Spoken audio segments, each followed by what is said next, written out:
informasi yang kita kasih tahu tentang VTube ya. Dibongkar nih VTube lebih dalam ini. Nah, kali ini kita punya lanjutannya. Lanjutannya apa? VTube itu katanya bangkrut atau VTube mau tutup. Bener nggak ya? Nah, kita harus tahu juga dalamnya duit berapa yang sebenarnya dikeluarkan oleh VTube. Nah, kita kembali ke ahlinya ya kali ini ya. Kita langsung ke Pak Samuel. Yuk kita dengarkan. Ini dia Pak Sam. Yes, Mas Edi, apa kabar? Baik Pak Sam. Yes. Nah, Pak Sam nih kali ini ada banyak pertanyaan juga dan informasi di luar sana yang katanya sebuah perusahaan apalagi aplikasi Pak Sam itu harus bakar-bakar duit ya biar kelihatan gede, ini berarti bonafit nih gitu ya. Terus juga di luaran sana juga bingung, VTube ini kan juga aplikasi, dia mau bakar-bakar duit gitu. Duitnya banyak kan di VTube nih ya. Nilai investasinya berapa nih VTube gitu. Itu pertanyaan yang bikin pusing Pak Sam.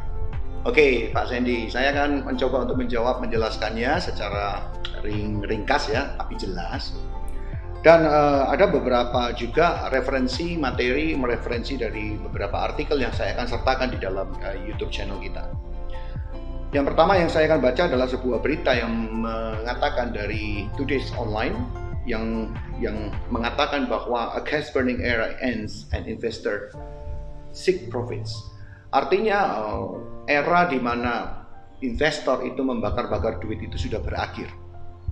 Dan kenapa mereka itu berakhir? Karena ada beberapa alasan tentunya. Yang pertama adalah investor mengharapkan adanya sebuah return atau pengembalian modal yang kita sebut dengan profitability yang cukup cepat. Nah, ada beberapa hal kita tahu, mungkin kalau teman-teman bisa selidiki di YouTube atau di Google, bisa search, ada banyak aplikasi yang gagal.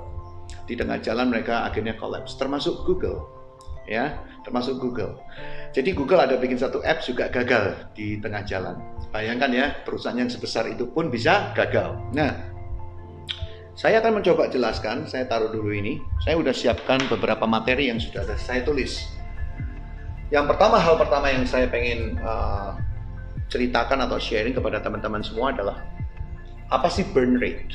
Kita lanjutkan lagi bahwa orang sering bangga dengan burn rate atau orang bilang bakar-bakar duit. Seperti kita tahu, saya sebut merek, it's okay ya Pak Sandy ya. Grab, okay, Pak. Uber, banyak aplikasi seperti Gojek, Tokopedia, dan beberapa aplikasi yang lain, mereka juga memiliki kebijakan atau strategi untuk membakar duitnya untuk kelangsungan dan kesuksesan. Ya, saya akan cerita bagaimana kita menghitung burn rate. Yang pertama adalah kita harus tahu starting balance. Starting balance itu adalah duit awal yang diinjekkan oleh angel investor ataukah itu investor lokal maupun investor yang dari luar negeri. Nah, setelah itu kemudian dikurangi dengan ending balance setiap bulannya. Artinya ada kegiatan operasional yang mereka punya yang dikurangkan kemudian menjadi ending balance atau saldo akhir bulan. Ya, ini saldo awal, ini kurangi saldo akhir dibagi bulan. Artinya ini kalau mau bakar-bakar duit nggak bisa sembarangan ya Pak ya. Jadi burn rate ini adalah sisi penentu daripada sebuah perusahaan itu butuh berapa per bulannya gitu loh Pak. Istilahnya uang belanja gitu kan. Oke. Nah, jadi seperti itu. Nah, saya akan coba ceritakan sedikit. Kita balik ke sini. Ini nggak usah dibaca, ini atas Pak Sandy. Kita lihat yang di sini. Biaya contoh. Kalau misalnya VTube, ini saya ambil VTube ya, saya nggak ngambil application yang lain. Misalnya VTube, dia ingin mengembangkan sebuah development apps, aplikasi untuk seperti VTube. Kira-kira berapa uang yang dibutuhkan? Yang pertama adalah ada 4 tahap.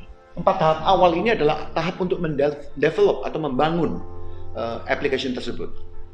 By the way, ini adalah sebuah bukan karangan saya ya. Jadi ini saya juga mempelajari, menganalisanya dari sumber-sumber yang terpercaya yang akan saya sertakan di dalam referensi nanti.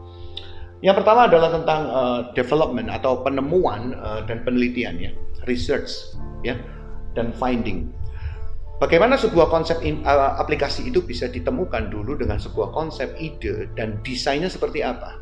Contoh Instagram waktu pertama kali ditemukan, dia konsepnya adalah mengunggah video-video pendek dengan durasi 1 menit ataupun gambar, foto. Kemudian dia bisa link dengan beberapa teman-teman yang lain, bisa like, share, dan segala macam. Kemudian ada TikTok. TikTok beda, dia cuma 15 detik awalnya dengan video-video pendek dan isinya lebih entertaining. Tidak ada gambar, hanya video. So, itu adalah sebuah penemuan dan penelitian. Nah, VTube memiliki penemuan dan penelitian yang menurut saya keren sekali. Karena penemuan dan penelitiannya dia adalah mengembangkan sebuah social media dengan advertising yang sangat murah dan terintegrasi dengan yang namanya peer-to-peer marketplace yang kemarin saya jelasin. Oke? Kemudian dari penemuan penelitian, survei membuktikan bahwa untuk mengembangkan ini pada tahap ini saja, duit yang dibutuhkan sekitar 20-25 ribu US dollar. Gede loh itu Pak Sandy. Wow. Ini baru ngomong desain ya. Yang kemudian tahap berikutnya setelah itu baru didesain. Arsitek ya, didesain. Bagaimana perjalanan dari application tersebut. Misalnya nanti ngomong user interface-nya, di dalam aplikasi itu bisa ngapain, bisa posting, bisa ini, bisa itu. Kayak fiturnya gitu ya Pak? Yes, fitur-fitur didesain di tahap kedua. Tahap kedua ini membutuhkan berapa? Kalau ukuran seperti kayak, saya ambil seperti kayak VTube, ini perkiraan saya, adalah sekitar 25.000 sampai 50.000 US dollar. Hanya untuk desain. Oke? Ini belum jadi loh apps-nya. Terus next adalah development, pengembangan. Pendalaman dan pengembangan butuh sekitar 30.000 US dollar. Yang keempat adalah testing dan aktivasi, deployment, artinya ini diuji cobakan. Ingat Pak Sandy waktu tanggal 15 April kita dapat APK itu? Oh, yang belum di Play Store itu ya Pak? Yes, belum di Play Store. Itulah tahap di mana mereka testing dan deployment. Dan itu membutuhkan duit 25.000 US dollar. Ya, so roughly kalau kita total mereka butuh dari A, B, C, D, ya 4 ini membutuhkan sekitar 130.000 US dollar. Kalau dikali 14.000 rupiah, dia butuh 1,8 miliar. Kemarin saya ngomong apa Pak Sandy? Saya mengatakan minimal desain sebuah application itu sekitar 2 miliar rupiah. Yes, saya bisa tunjukkan breakdown-nya. Oke. Sekarang kita kembali kepada server. Sebuah application membutuhkan yang namanya data server. Maksudnya apa data server? Kalau Anda mendownload application, terus kemudian Anda meregistrasi, Anda mendaftarkan dengan nama, alamat, bla bla bla bla bla, jenis kelamin dan segala macam, maka data itu kan harus disimpan. Ya, orang kalau bilang tuh memory card kalau di handphone. Kalau di komputer PC itu hard disk, oke? Kalau di dalam software itu dibilangnya servers. Nah, data server dibutuhkan. Saya ambil perhitungannya, sekali lagi, ini bukan karangan saya, pasti ada referensinya yang akan saya sertakan. Untuk membangun sebuah data server, ya, harganya adalah 0,1 US dollar per gigabyte. Nah, kita nggak usah pusing masalah ini. Ini sudah saya ambil kesimpulan, untuk 5.000 user, 5.000 registrasi, ya, kalau di VTube berarti 5.000 member, dia membutuhkan besaran sekitar 2 GB. Ya, dari 2 GB ini perusahaan membeli server. Kalau kita membeli server, itu harganya sekitar 6.500 US dollar. Ini kalau saya simpulkan ya. Breakdown-nya ada, tapi papan tulisnya nggak cukup. So, kesimpulannya adalah mereka punya dua pilihan. Mereka mau rent a server, rent itu maksudnya sewa, atau mereka mau beli. Saya berasumsi kita beli, karena sewa akan jauh lebih mahal karena jumlah yang dibutuhkan untuk data server kita sekitar 10 juta user. Saya ambil 10 juta Pak Sandy. Saya tahu bahwa ini lebih ya. Tetapi dari 10 juta ini saya hitung kalau server itu mereka beli, kita sebut sebagai dedicated server, mereka membutuhkan 6.500 US dollar selama 2 tahun. Kenapa kok 2 tahun? Karena umur dari server itu, ya seperti contoh kita beli komputer PC dipakai setiap hari 24 jam, maka dia punya umur. Nah, umurnya tuh 2 tahun Pak Sandy. Ya, depresiasi lah, orang bilang depresiasi. Okay. Seperti beli mobil itu 5 tahun selesai harus dijual gitu ya. Nah ini 2 tahun. Nah sekarang kita masuk ke sini. Dari 5.000 orang, kalau saya kalikan dibagikan dengan 10 juta anggota VTube, maka per 5.000 kan 6.500. Berarti kalau 10 juta saya bagi dengan 5.000, hasilnya 2.000 pengalinya ya. Setelah itu saya kali dengan 6.500, betul? Nah, 6.500 kali 2.000 sama dengan 13 juta US dollar. Wow. Untuk 2 tahun. Saya bagi dari 2 tahun berarti 13 juta dibagi 24 bulan dan dibagi 10 juta orang pengguna, maka jatuhnya adalah server itu membutuhkan 7,5 miliar per bulan untuk 10 juta orang. Itu kalau 10 juta ya. Sekarang 17 juta, let's say 15 juta deh kira-kira. Saya ambil 10 juta aja supaya Pak Sandy nggak gemeteran ya. Bingung dengan angkanya ini. So, kalau 7,5 miliar per bulan saya bagi dengan 10 juta pengguna, berapa nilainya? 750 rupiah per account, user account. Hanya untuk server. Dan itu per bulan, teman-teman. Bukan selamanya. Berarti kalau saya jumlah nih ya, 1,8 ditambah servernya 7,5 miliar, berapa? Matematikanya berapa nih? 10 ini? 10 ya, 10,3 ya? Enggak dong, 9,3 miliar, hampir 10 M. Tunggu dulu, ada operasional Pak Sandy. Duit lagi tuh Pak. Yes. IT manager, operational cost, dan overhead. Untuk staff, CS, dan segala macam, kita ambil 100.000 per tahun. 100.000 US. Atau sekitar 1,4 miliar. Legalitas, Pak Sandy. Legalitas bayar. Oh iya, itu yang lagi rame itu ya. Legalitas bayar ya. Oke. Office beli nggak kita Pak Sandy? Pasti sudah ready tuh. Yes, kemarin diumumkan oleh manajemen bahwa kita sudah resmi membeli sebuah office atau kantor. So, bacanya miscellaneous atau kebutuhan-kebutuhan yang lain. Kalau saya total Pak Sandy, Anda harus menyediakan minimal 100 miliar. 100 miliar untuk tahun pertama. So, ini minimal. Saya nggak ngomong ini maksimal, ini minimal. Minim banget. Oke? Nah, kemudian saya akan coba buka bagaimana sebuah application itu bisa mendapatkan uang. Jadi, ini adalah next dari tema saya bahwa kalau dia keluar 100 miliar, dia mengharapkan untung berapa? Di dalam sebuah artikel dinyatakan bahwa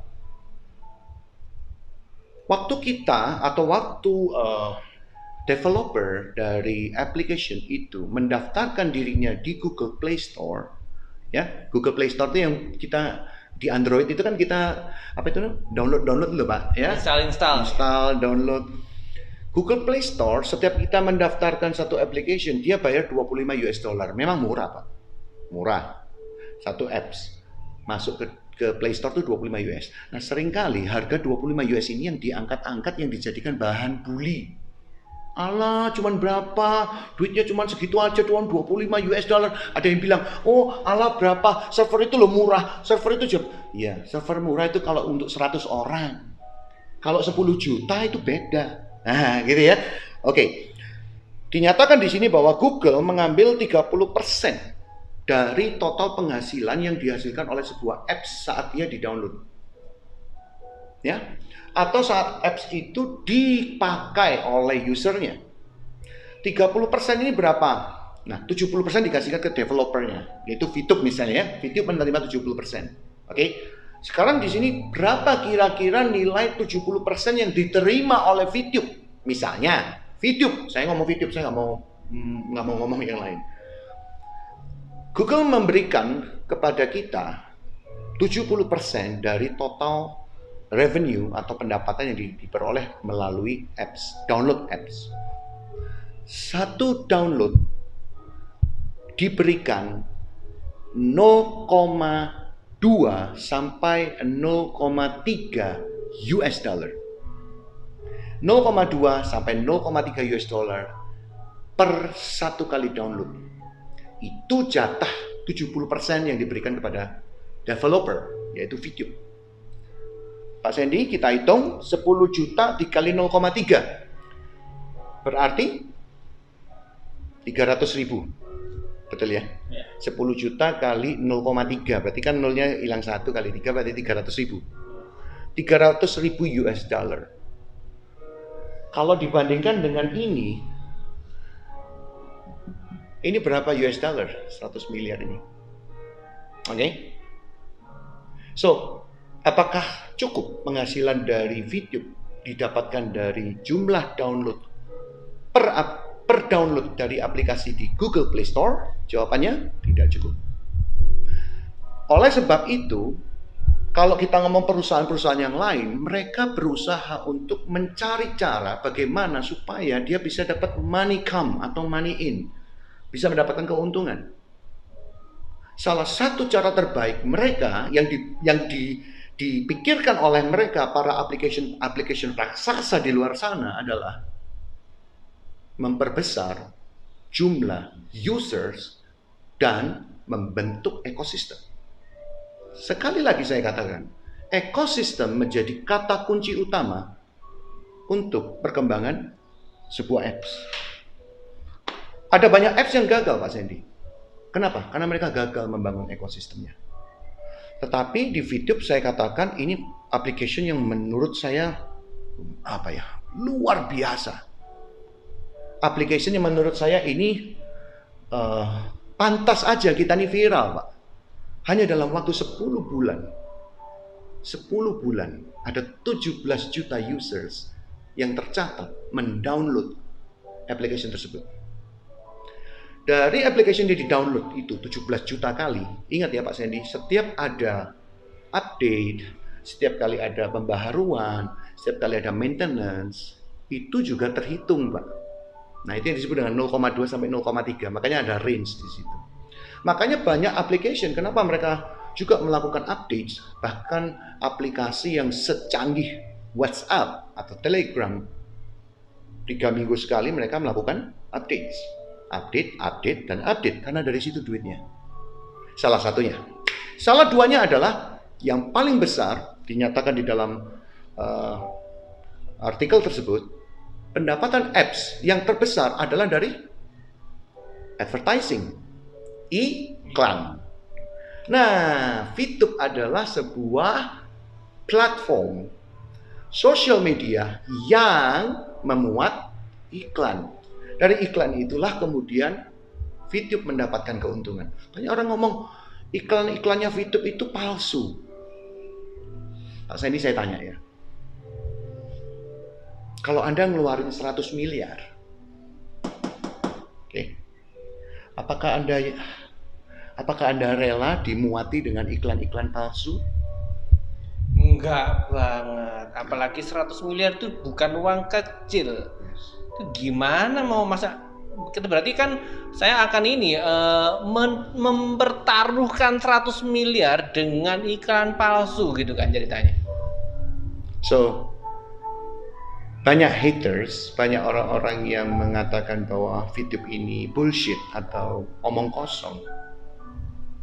Mari saya ajak Anda untuk membuktikan tulisan saya ini dan perhitungan-perhitungan yang saya lakukan ini. Kalau Anda katakan bahwa ini hanya hoax atau ini hanya sebuah permainan anak-anak, saya menantang Anda. Lakukan perhitungan. Jangan asal ngomong. Jangan asal. Oke? Next, saya akan menyampaikan bagaimana data yang menyatakan bahwa berapa sih penghasilan dari Google Play, ya, Google Play Store di dalam waktu tahun 2020 kemarin dalam 4 quarter pertama. So you see, Ini data ya, nanti saya akan sertakan di dalam data ini menyebutkan dalam 4 quarter pertama. Quarter itu artinya 3 bulanan Pak Sandy ya. Jadi quarter 1, 2, 3, 4. Di quarter pertama dia mencapai 8 billion US dollar. Di quarter kedua dia mencapai sekitar 9,5 billion. Billion itu apa? Miliar US dollar.